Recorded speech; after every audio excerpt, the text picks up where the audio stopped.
এক গ্রামে বাস করত জামাল মিয়া আর তার তিন ছেলে।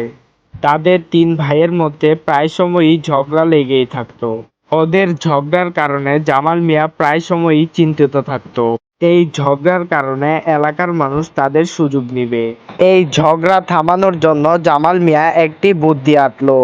তারপর সে তার ছেলেদেরকে ডেকে তিনজনকে তিনটা লাঠি আনতে বলল।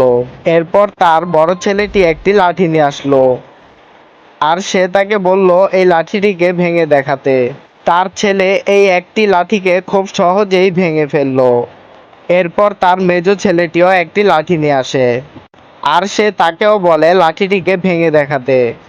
তার মেজো ছেলেটিও লাঠিটিকে খুব সহজেই ভেঙে ফেলে। তারপর তার ছোট ছেলেটি লাঠি নিয়ে আসলে সেও খুব সহজেই লাঠিটিকে ভেঙে ফেলে। তারপর জামাল সাহেব তার ছেলেদেরকে আবার ডেকে বলে আবারও লাঠি নিয়ে আসতে। তবে এবার একটা লাঠি নয়, এবার একসাথে অনেকগুলো লাঠি নিয়ে আসতে বলে। তারপর তার ছেলেরা তার বাবার কথা মতো অনেকগুলো লাঠি একসাথে নিয়ে আসে। এবার তোমরা এই সব লাঠিগুলোকে ভেঙে দেখাও। কিন্তু এবার তার ছেলেরা অনেক চেষ্টা করেও লাঠিগুলোকে ভাঙতে পারলো না। তখন জামাল সাহেব তাদেরকে বললেন, দেখো বাবারা, যখন তোমাদেরকে একটা লাঠি ভাঙার কথা বলা হয়েছিল তখন তোমরা খুব সহজেই ভেঙে ফেলেছ, কিন্তু যখন তোমাদেরকে অনেকগুলো লাঠি একসাথে ভাঙার কথা বলা হয়েছে তখন তোমরা লাঠি ভাঙতে পারোনি।